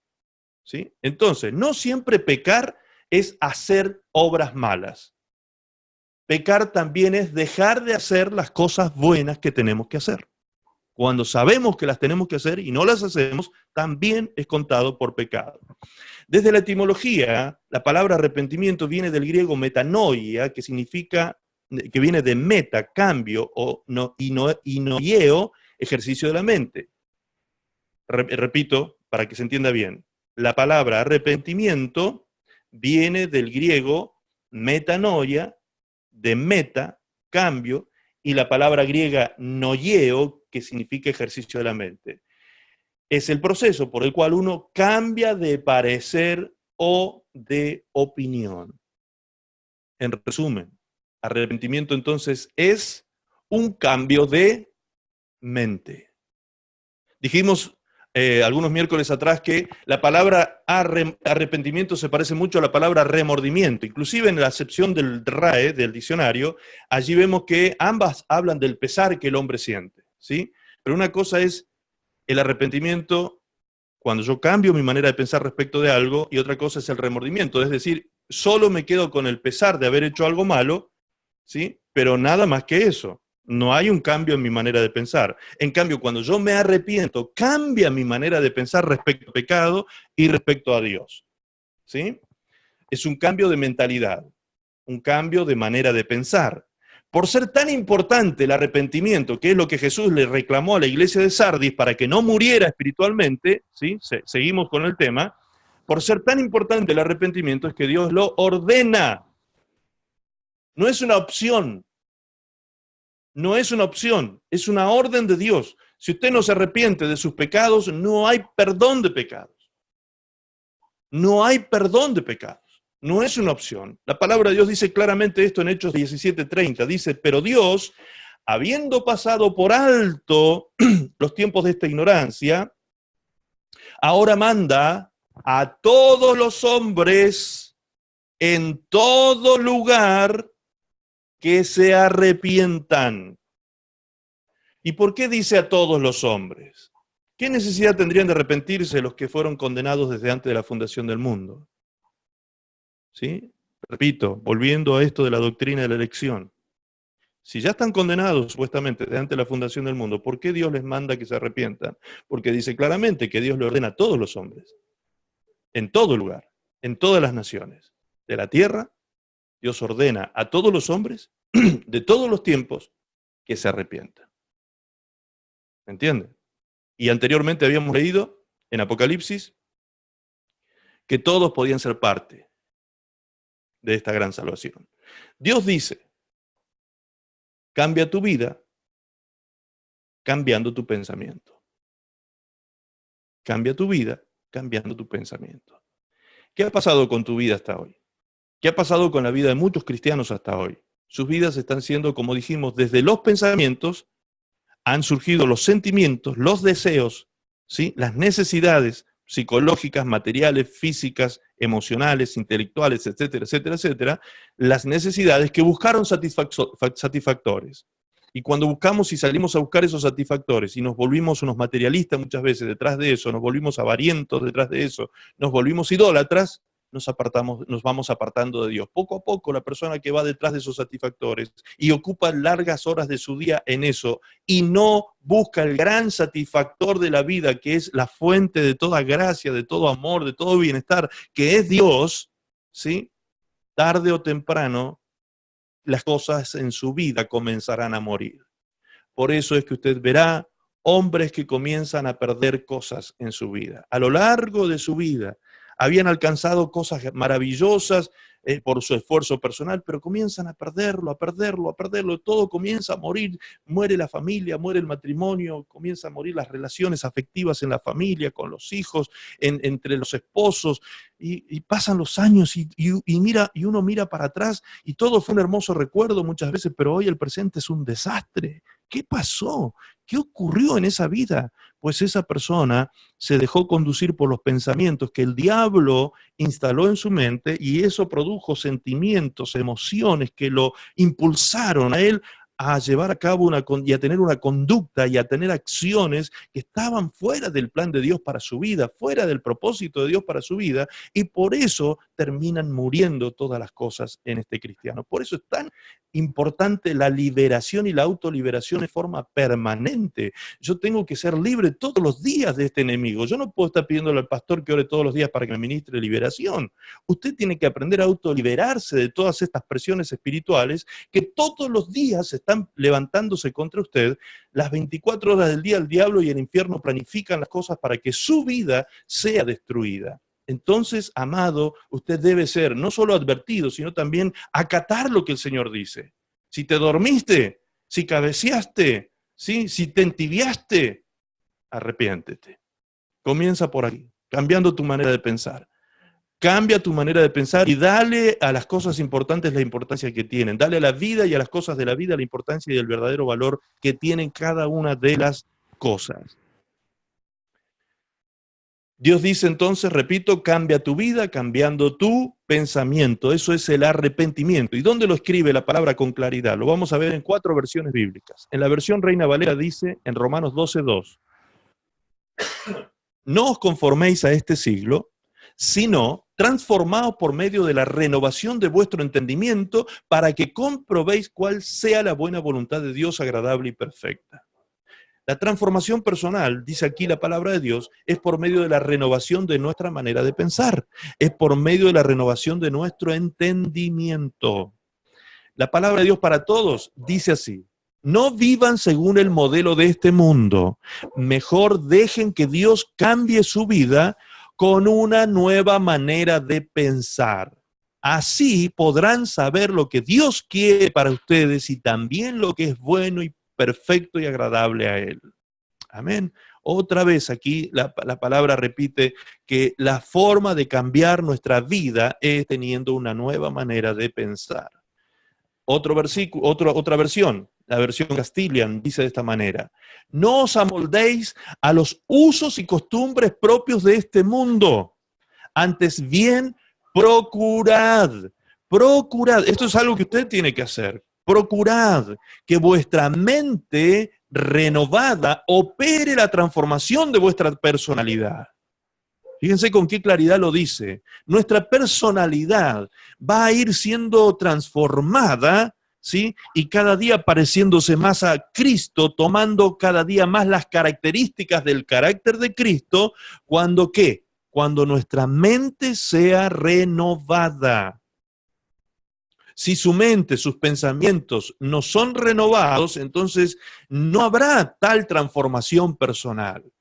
Si alguien se resiste, si un hijo de Dios se resiste a la palabra de Dios, se resiste al consejo de Dios, se resiste al conocimiento de la Escritura, es vago para estudiar la palabra, no dedica tiempo a las Escrituras, entonces olvídese de una transformación en su vida.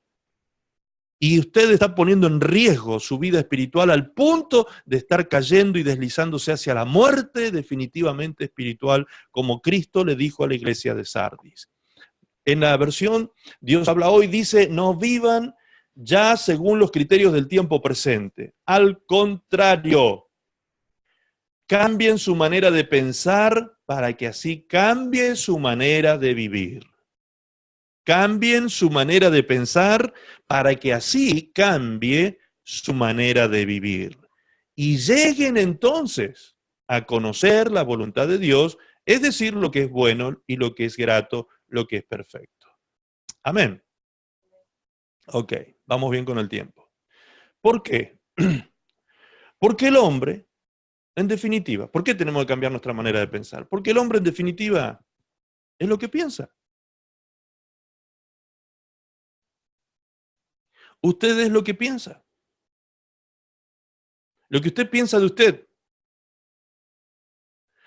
El pensamiento que usted tiene formado de sí mismo es lo que lo hace a usted sentirse como se siente y actuar como actúa. Si usted se piensa como un perdedor en la vida, comenzará a sentirse como un perdedor. Comenzará a actuar como un perdedor. Comenzará a caminar como un perdedor. Comenzará a hablar como un perdedor. su lenguaje gestual será la de un perdedor. Cuando usted se piensa de esa manera.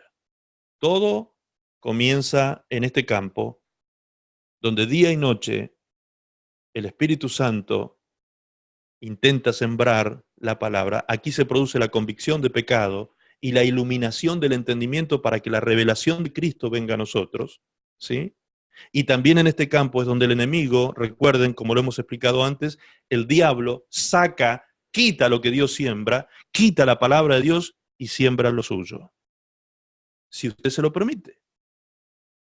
Como decía Charles Spurgeon, no podemos evitar que los pájaros revoloteen sobre nuestra cabeza, pero sí podemos evitar que hagan nido en nuestra cabeza.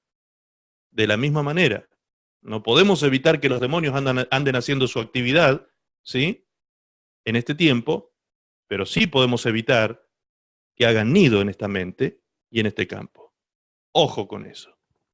Proverbios 23:7 dice, porque cuál es su pensamiento en su corazón, tal es él, refiriéndose al hombre. La Biblia textual lo dice de esta manera, porque según piensa en su alma, así es el hombre. Según piensa en su alma. Fíjense que aquí se cierra el ciclo de lo que hemos venido estudiando hasta aquí. Alma, psiquis, mente y corazón son una misma cosa.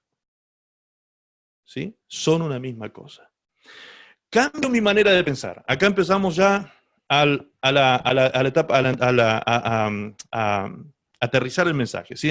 Vamos a entrar en la etapa final del mensaje y acá vienen las preguntas más interesantes de esto. Muy bien, ya entendí, me tengo que arrepentir. Ok, esta noche todos aquí entendimos que sin arrepentimiento no pasa nada. Primero, punto número 1, me arrepiento. Ok, cambio mi manera de pensar respecto entonces de Dios y del pecado. ¿Con eso es suficiente para el perdón de mis pecados y mi liberación de esos pensamientos del diablo que me llevaban a vivir conforme a la voluntad de la carne? ¿Es suficiente con que me arrepiento? Primero de Juan 1:8 dice, si decimos que no tenemos pecado, nos engañamos a nosotros mismos y la verdad no está en nosotros. Esto sería un cambio de mente respecto de Dios y del pecado, ¿sí? Pero el versículo 9 dice, si confesamos nuestros pecados, Él es fiel y justo para perdonar nuestros pecados y limpiarnos de toda maldad. Entonces, ¿es suficiente con que cambie mi manera de pensar? No. Número 2, debo confesar, reconocer mi pecado ante quien tiene el poder de perdonarlos. Atención a esto. Atención a esto. ¿Quién es el que tiene el poder de perdonar mis pecados? Dios. Este texto no está hablando de otra persona que no sea Dios mismo. Él es el único que es fiel y justo. El único que es fiel y justo es Dios, eternamente fiel, eternamente justo. Él que es fiel y justo para perdonar nuestros pecados y limpiarnos de toda maldad, nos perdonará, ¿sí?, cuando nosotros nos arrepentimos y confesamos nuestros pecados delante de Él. Dios entonces me limpia, ¿sí? Vamos a suponer, Dios me limpia, yo me arrepiento, ok, entendí, estoy mal, perfecto, confieso mi pecado. ¿Sí? Como esto sucede en cada culto de la iglesia, veo gente muchas veces que viene a la presencia de Dios a confesar que están arrepentidos y a confesar su pecado delante de Dios. Perfecto, muy bien. Y esta persona ahora regresa al pecado, regresa a la misma práctica pecaminosa de antes. ¿Hay algún problema con eso? Total, si yo me arrepiento y confieso mi pecado, Dios me perdona. ¿Hay algún problema con eso? Veamos. ¿Es suficiente ya con arrepentirme y confesar mi pecado para ser libre de la influencia del diablo en mi mente, lo cual me puede llevar a la muerte espiritual? La respuesta definitivamente es no. Proverbios 28:13 dice, el que encubre sus pecados no prosperará. Recuerden, la palabra prosperidad no habla de dinero, ¿sí? La palabra prosperidad, búsquelo en su diccionario y va a encontrar que allí dice curso favorable de todas las cosas. ¿Ok? Entonces, cuando hablamos de prosperidad, en este caso, se aplica esta acepción de la palabra, ¿sí? curso favorable de todas las cosas. Entonces, cuando dice que aquel que encubre sus pecados no prosperará, lo que está diciendo es que aquella persona que tiene pecados ocultos y prácticas ocultas de pecado y no las confiesa delante de Dios buscando con arrepentimiento el perdón de Dios, ¿qué va a suceder con esta persona? No prosperará. No prosperará. En su vida las cosas no tomarán un curso favorable. Su vida será trabada, su vida espiritual será estancada, su vida no fluirá. Cristo no podrá fluir con total liberalidad en su vida porque hay algo que está sucediendo en la vida de este cristiano que no deja que las cosas estén en el orden de Dios. Entonces, ¿qué dice el texto? El que encubre sus pecados no prosperará, más el que los confiesa. Hasta aquí habíamos llegado recién. Y se aparta, alcanzará misericordia. Apartarme del pecado es santificarme. La palabra santidad tiene que ver con eso, con consagrado o con apartado. Alguien que está apartado y consagrado al servicio de Dios. ¿Sí? ¿Quién hace esa obra en nosotros? Y aquí está la pregunta de la noche, yo creo. Espíritu Santo. Karina, ¿puedes cerrar allí tu micrófono? Porque se escuchó que respondiste al Espíritu Santo. Cierra el micrófono. Muy bien. Apartarse. Dice, el que se aparta. Se aparta. ¿Se acuerdan del se? El significado que tenía.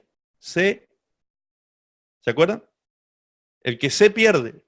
Hablábamos el miércoles pasado. Acá estamos hablando del que se aparta. Es una actitud personal. Yo me aparto. Yo me debo santificar. ¿Cómo es esto? Yo debo apartarme. No es que yo me arrepiento, confieso y Dios me aparta. Ahí viene la confusión muchas veces en la vida de muchos cristianos. No, usted se debe apartar. Yo me debo apartar. Yo debo tomar la decisión. Eso es un verdadero arrepentimiento. Yo decido, porque he cambiado mi manera de pensar respecto de Dios y del pecado, y yo decido apartarme para Dios. ¿Me está entendiendo? Pero pastor, ¿usted quiere decir entonces que yo me santifico? ¿Yo soy el que me estoy santificando? ¿Yo soy el que me limpio? ¿Yo soy el que me aparto? Ok, lo que dijo Karina recién tiene 100% de veracidad bíblica. ¿Por qué? Porque es el Espíritu Santo el que nos convence de pecado y el que nos asiste y nos da la fuerza interior para poder vencer el pecado definitivamente, para que yo me pueda apartar definitivamente del pecado. Pero el apartamiento arranca acá, en una decisión personal, con la asistencia del Espíritu Santo. Pero no es una obra del Espíritu Santo solamente, sino que es una obra que yo decido llevar a cabo. ¿Dónde está escrito eso? Segunda de Corintios 7:1 dice, así que, amados, puesto que tenemos tales promesas, limpiémonos de toda contaminación de carne y de espíritu, perfeccionando la santidad en el temor de Dios. Entonces, ¿quién perfecciona la santidad? Yo. ¿Quién se limpia? Yo me limpio de toda contaminación de carne y de espíritu. Yo me limpio. Ahí estamos hablando ya de autoliberación. ¿Sí? ¿Me entiende? Ahí estamos llegando al tema del auto. O sea, ahí entro yo en juego. Yo soy 100% el que decido ahí en este caso. ¿Cómo se realiza esto? En Romanos 6:22 dice, mas ahora que habéis sido libertados del pecado y hechos siervos de Dios, tenéis por vuestro fruto la santificación y como fin la vida eterna. Porque la paga del pecado es muerte, mas la dádiva de Dios es vida eterna en Cristo Jesús, Señor nuestro. Entonces, lea por favor con absoluta atención ahora Romanos 6:22. Ese versículo habla de los 3 tiempos de la santidad. La santidad tiene 3 tiempos: tiempo pasado, tiempo presente y tiempo futuro. En el tiempo pasado, ¿qué sucedió? Dice, habéis sido, pasado, habéis sido libertados del pecado. Ese día que yo fui libertado del pecado por venir al conocimiento o porque Cristo me conoció, como dice la palabra, yo le conocí a Él y Él me conoció a mí, y fui salvo por poner mi fe en Él, ¿sí? Salvo por gracia, ese día mis pecados fueron borrados. Mi vida fue limpiada de todo pecado que había cometido en el pasado. Y Dios toma esos pecados y los tira al fondo de la mar y nunca más se acuerda de ellos. Ok, ese día usted fue hecho santo, apartado para Dios, santificado por la sangre de Cristo, limpio y consagrado por la sangre de Cristo. ¿Pero dejó de pecar ese día? Obviamente que no. Obviamente que no dejó de pecar. Entonces, ¿cuáles son los pecados que Dios no los toma en cuenta? Los pecados pasados. Esos fueron limpios, perdonados y limpios. Chau, se fueron. Ahora, atención, preste atención a lo que voy a decir. La palabra del Señor dice que nosotros, la iglesia de Cristo, seremos presentados ante el tribunal de Cristo, donde daremos cuenta de las cosas buenas y malas que habremos hecho mientras estábamos en este cuerpo, en esta tierra. Entonces, los pecados presentes están siendo escritos. Los libros serán abiertos un día, dice Apocalipsis, y seremos juzgados cada uno de nosotros según nuestras obras. Algunos en el juicio final, otros en el tribunal de Cristo. Cuando digo otros me refiero a la iglesia. La iglesia de Cristo que pasa por el tribunal de Cristo, allí daremos cuenta de lo bueno y lo malo que habremos hecho mientras estuvimos en la carne. Por eso dice el apóstol Pablo, cuidado con qué construís, con qué edificáis. Algunos edifican con oro, otros con plata, otros con piedras preciosas, otros con hojarasca. Cuidado, porque toda obra nuestra será probada por el fuego, y el fuego todo lo destruye, menos el oro y la plata. El oro y la plata son purificados por el fuego. Amén. Entonces, cuidado con eso. Ahora, fíjense de quién es el fruto. La santificación. ¿Es el fruto del Espíritu Santo? ¿O es un fruto del Espíritu Santo? ¿O es un fruto mío? ¿Qué dice el texto? Léalo por favor con atención. Tenéis por vuestro fruto. Tenéis por vuestro fruto la santificación. Tu fruto, vuestro fruto, tu fruto es la santificación. Es decir, la santidad en tiempo pasado me fue aplicada por gracia mediante la fe puesta en el sacrificio de Cristo, por la sangre del Cordero de Dios que limpia de todo pecado. Pero en el presente, fíjense que el texto lo conjuga en presente, porque dice, más ahora que habéis sido, tiempo pasado, libertados del pecado, y hechos, tiempo presente, hechos siervos de Dios, tenéis por vuestro fruto la santificación. Es decir, tiempo pasado, habéis sido libertados del pecado. Tiempo presente, tenéis por vuestro fruto la santificación. ¿Y cómo se produce esto? Cuando te haces siervo. Siervo de Dios no es un título honorífico, como hoy en día también se utiliza muchas veces. ¿Sí? Cuando alguien quiere hablar y adular de alguna manera a una persona, ¿cómo le decimos? Siervo de Dios. ¿Sí? Así como con la boca llena, ¿sí? Siervo de Dios. Tremendo siervo de Dios. No existe tremendo siervo de Dios. Si usted es siervo, está abajo, no está arriba. Entonces, ¿de qué tremendo siervo hablamos? ¿Se da cuenta? Siervo de Dios. Jesús lo dijo. Aprendan de mí, dijo Jesús. Yo no vine para ser servido, sino para servir. Yo soy siervo. ¿Y cómo fue su humillación? Hasta lo sumo, dice la palabra. Hasta lo sumo. Se humilló hasta lo sumo. Aprendamos de Jesús. Siendo obedientes, como dice Filipenses 2:5 al 11, allí dice claramente, haya pues en vosotros el mismo sentir que hubo en Cristo Jesús. El mismo sentir. ¿Qué sentir hubo en Cristo Jesús? Este sentir. Vivir una vida de santidad, santificándose todo el tiempo para Dios, todo el tiempo apartándose para Dios. Por eso dice la palabra, el que sea santo, santifíquese más todavía. Fíjese cómo nos hace responsable a nosotros. Del presente, de la santidad presente, somos responsables nosotros. La santidad se perfecciona en el temor de Dios, ¿sí? Haciéndome siervo de Dios, es decir, siendo obediente a Dios. Eso me hace siervo. Y cuando yo me hago siervo de Dios, mi vida da un fruto. Y ese fruto que da mi vida es la santificación. Santificación que toda la vida va a estar perfeccionándose, va a ser progresiva. Otra vez estamos hablando de proceso. La santificación es un proceso de liberación precisamente de esa contaminación de carne y de espíritu que todo el tiempo me tengo que estar limpiando, como dice 1 Corintios 7:1. Todo el tiempo me tengo que estar limpiando de toda cosa que quiera contaminar mi carne, mi vida, mi mente, mi alma, todo mi ser que quiera ser contaminado. Yo debo santificarme, apartarme y consagrarme a Dios cada día. Finalmente, faltaba el tiempo final, el tiempo futuro de la santificación, de la santidad. Dice, y como fin, la vida eterna. Romanos 6:22. Tenéis por vuestro fruto la santificación. Y como fin, en el futuro, en el más allá, la vida eterna.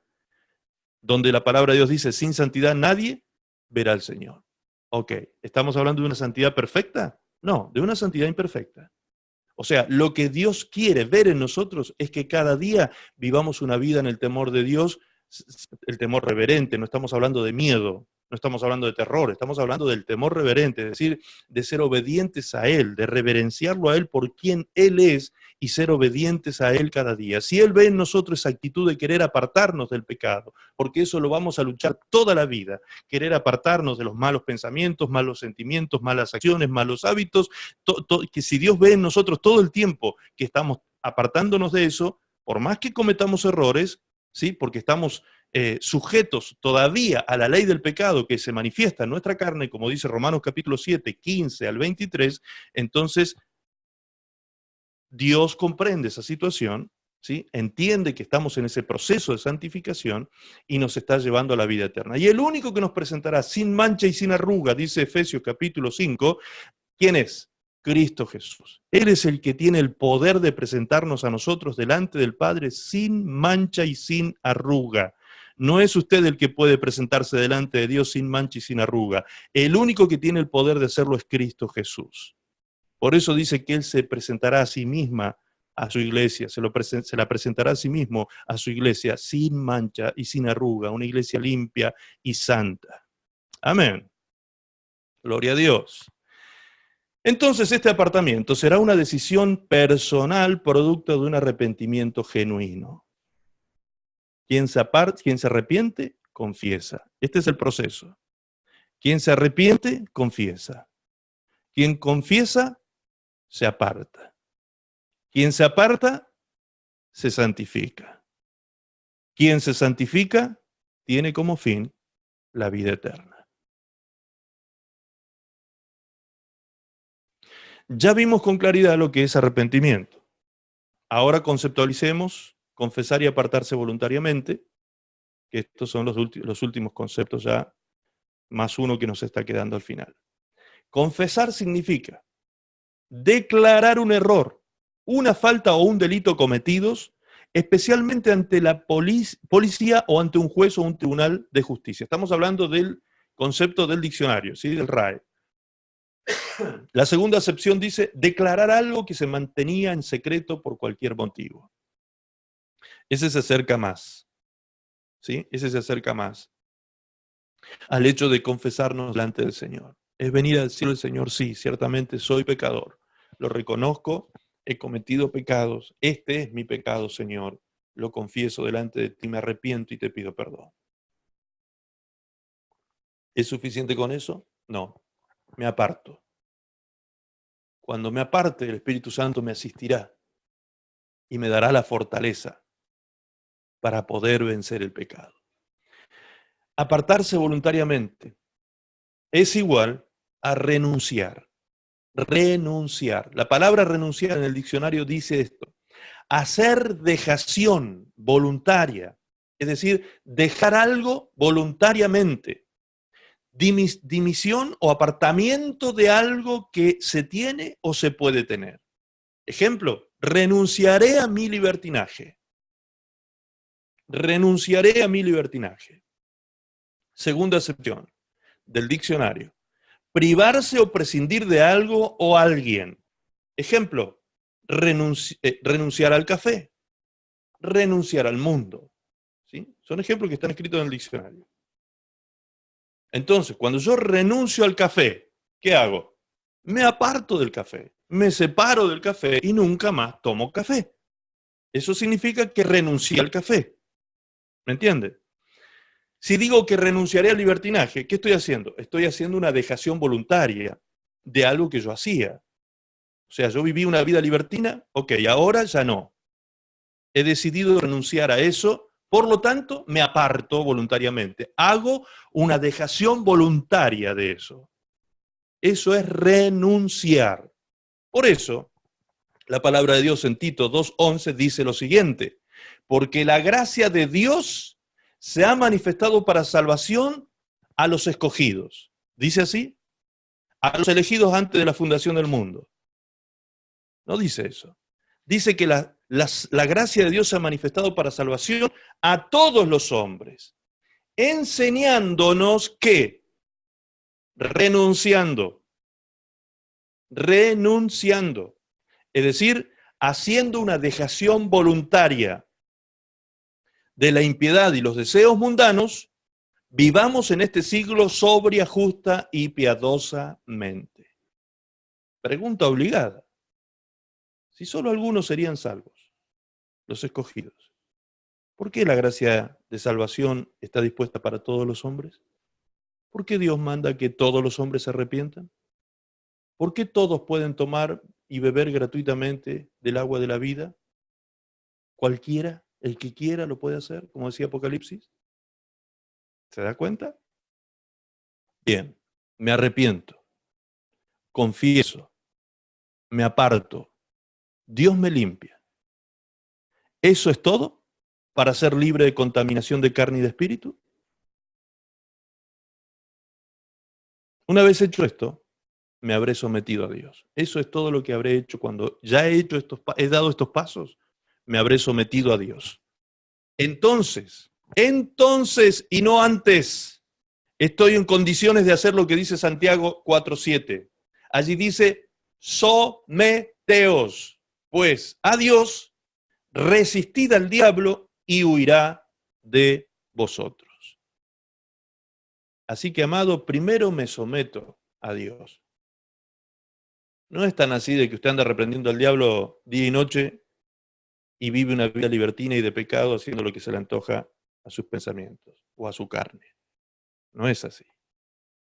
No es de esa manera. Primero me someto a Dios. Y para someterme a Dios, ¿qué tenía que hacer? Primero, arrepentirme. Segundo, confesar. Tercero, apartarme. Una vez que Dios me limpia por causa de estos pasos que ya di, entonces me he sometido a Dios. Entro en comunión con Dios y me he sometido a Él. Entro en obediencia a Dios.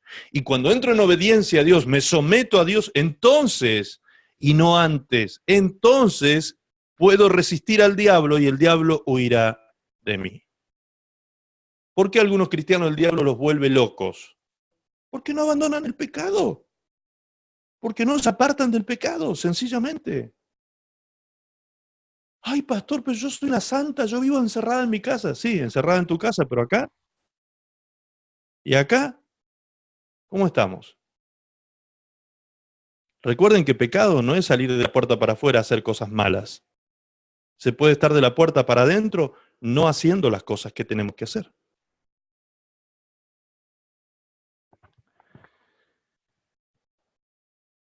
¿Cómo? Ahora la pregunta es, ¿cómo resisto al diablo? ¿Cómo lo resisto? Ok, ya me sometí a Dios. Ya me sometí. Me arrepentí de verdad, confesé mi pecado de verdad, y sinceramente me estoy esforzando cada día en apartarme del pecado que me asedia con la ayuda del Espíritu Santo. Eso es un proceso que ya se está llevando a cabo. Me he sometido a Dios. Ahora el Señor me dice, resiste al enemigo. Ok, ¿cómo lo resisto, Señor? Marcos 16, 17 dice, en mi nombre, dice el Señor, echarán fuera demonios. Es decir, lo expulso de mi vida, de mi casa, de mis cosas. Lo expulso al enemigo en el nombre de Jesús. Y lo resisto vistiéndome de la armadura de Dios. Eso nos dice claramente la Escritura. En Efesios 6:13 dice, por tanto, tomad toda la armadura de Dios para que podáis resistir en el día malo. Resistir en el día malo y habiendo acabado todo, estar firmes. ¿Contra qué? Contra las acechanzas del diablo. Contra las acechanzas del diablo. ¿Se acuerdan la palabra acechanza? El significado tremendo que tiene. ¿Sí? Acechanza, recuerden, una cosa era acechanza con S y otra cosa era acechanza con C. Ojo con eso, lea con cuidado. Una sola palabra le cambia el sentido totalmente al versículo. Muy bien, dice entonces que para resistir y estar firme en el día malo, debo tomar toda la armadura de Dios. ¿Y qué es la armadura de Dios? También lo predicamos en algunos miércoles pasados, pero vamos a dejarlo establecido y claro esta noche también. Romanos 13:12 dice, la noche está avanzada y se acerca el día. Desechemos pues las obras de las tinieblas y vistámonos las armas de la luz. Esto sería la armadura de Dios, ¿sí? Andemos como de día, honestamente, no en glotonerías y borracheras, no en lujurias y lascivias, no en contiendas y envidias, sino vestíos. ¿Con qué decía Efesios 6? Con la armadura de Dios. Acá dice que nos tenemos que vestir de las armas de la luz. ¿Y qué es en definitiva, qué sería? ¿Qué sería la armadura de Dios? Lo responde el versículo 14. Vestíos del Señor Jesucristo. Y no proveáis para los deseos de la carne. Es decir, no andes buscando satisfactores para los deseos de la carne. ¿De quién me tengo que vestir? Del Señor Jesucristo. Él es la armadura de Dios. ¿Recuerdan? Ceñidos con el cinto de la verdad. ¿Quién es la verdad? Cristo. Con la coraza de justicia. Vestidos con la coraza de justicia. ¿Quién es la justicia de Dios aplicada a nosotros? Romanos 5:1. Justificados pues por la fe tenemos paz para con Dios por medio de nuestro Señor Jesucristo. Cristo es la justicia. Tomad el yelmo de la salvación, con el cual puedas cubrir tu cabeza, el casco de la salvación. Pablo está hablando en un lenguaje simbólico esto. Él está hablando de alguien, no de algo, cuando habla aquí en Efesios 6. La armadura de Dios no es algo, es alguien, nos dice claramente Romanos 13:14. Ese alguien es Jesucristo. ¿Quién es mi salvación? El yelmo de mi salvación. Cristo es mi salvación. Tomad el escudo de la fe con el cual podéis apagar los dardos de fuego del maligno. ¿Quién es nuestra fe? ¿Dónde está puesta nuestra fe? Puesto los ojos en Jesús, dice Hebreos 12:2. Puesto los ojos en Jesús, autor y consumador de nuestra fe. Cristo es nuestra fe y el objeto de nuestra fe. Tomad la espada del Espíritu, que es la palabra de Dios. ¿Quién es la palabra de Dios encarnada? Cristo. ¿Se da cuenta?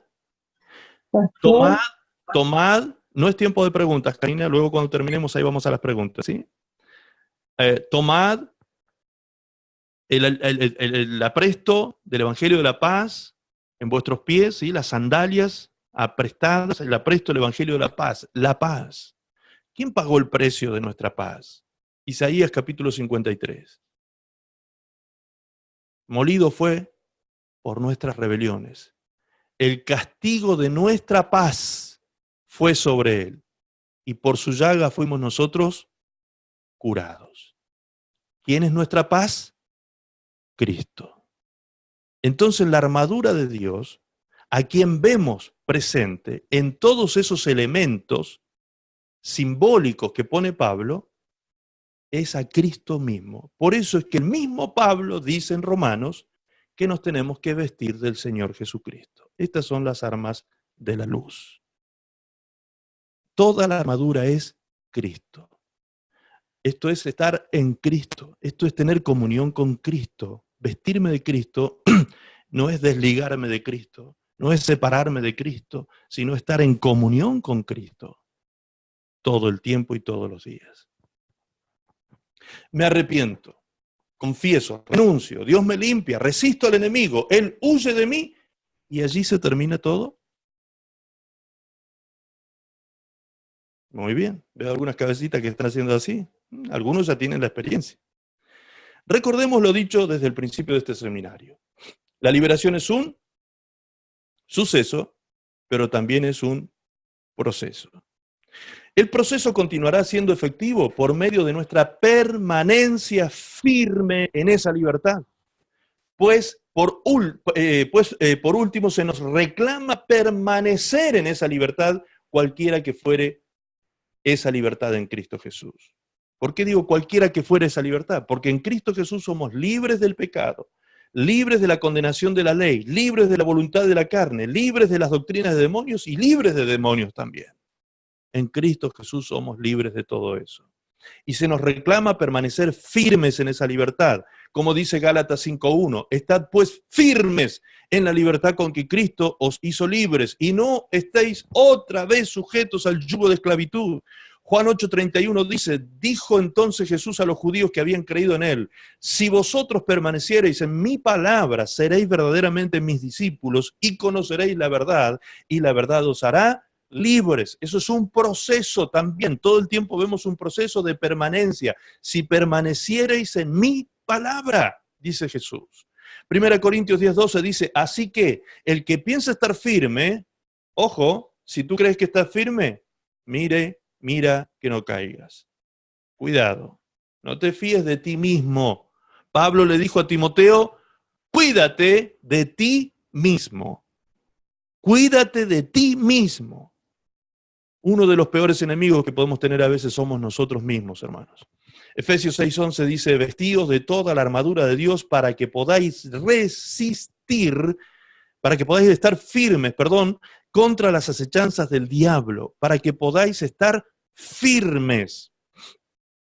La palabra firme significa permanecer en un lugar sin ceder espacio. Todo el tiempo nos habla de permanecer firmes, permanecer en la palabra, permanecer en Cristo. Si no hay permanencia, si no hay consecuencia de la fe en nosotros por medio de esa transformación personal, entonces nuestra firmeza no es tal. Nos estamos engañando en ese caso. De esta manera se completa entonces el ciclo de la autoliberación en 5 pasos.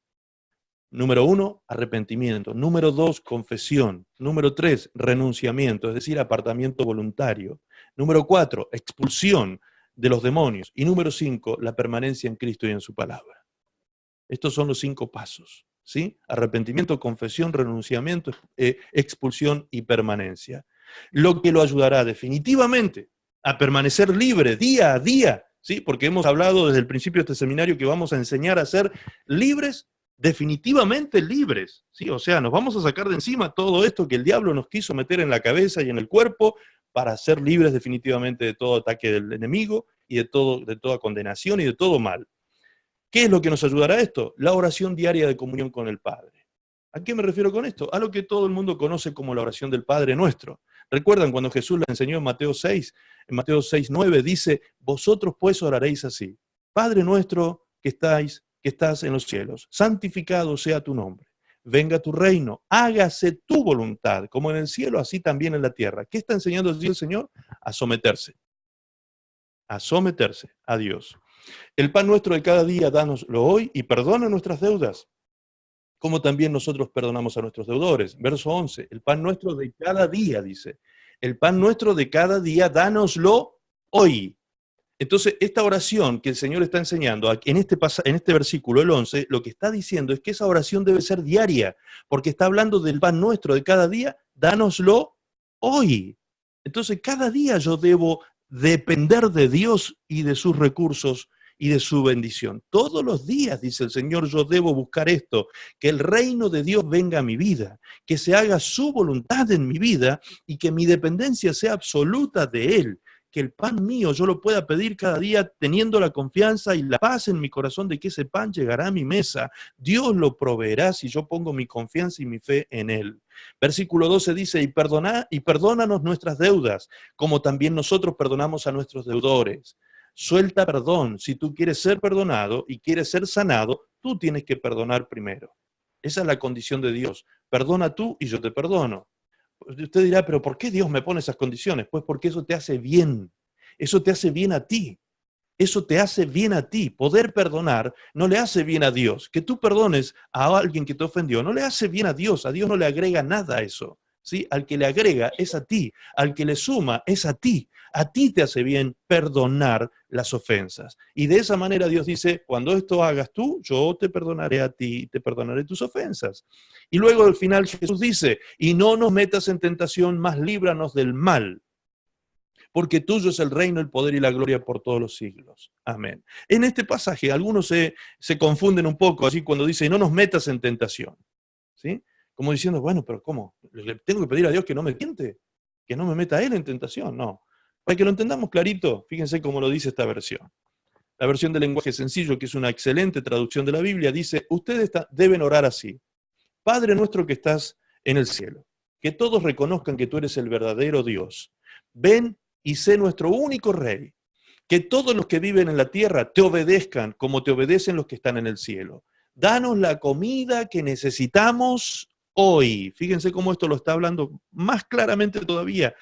Es una oración diaria porque está pidiendo el pan de hoy. Perdona el mal que hacemos, así como nosotros perdonamos a los que nos hacen mal. ¿Cuántas veces tengo que perdonar? Todos los días. Y la oración, todos los días la debo hacer, todos los días debo perdonar. Todos los días debo perdonar. Y cuando vengan las pruebas, aquí está explicado esto de no me metas en tentación, no nos metas en tentación. Dice, y cuando vengan las pruebas, no permitas que ellas nos aparten de ti. De eso está hablando. Cuando vengan las pruebas, no permitas que ellas nos aparten de ti. Y fíjense lo último que dice. Cuando dice, más líbranos del mal, en la versión Reina Valera, en esta versión dice, y líbranos. ¿Líbranos de qué? Líbranos del poder del diablo. ¿Cuántas veces dijimos deberían orar los hijos de Dios esta oración? ¿Cuántas veces a la semana? 7. ¿Cuántas veces al mes? 30. 31 en algunos casos.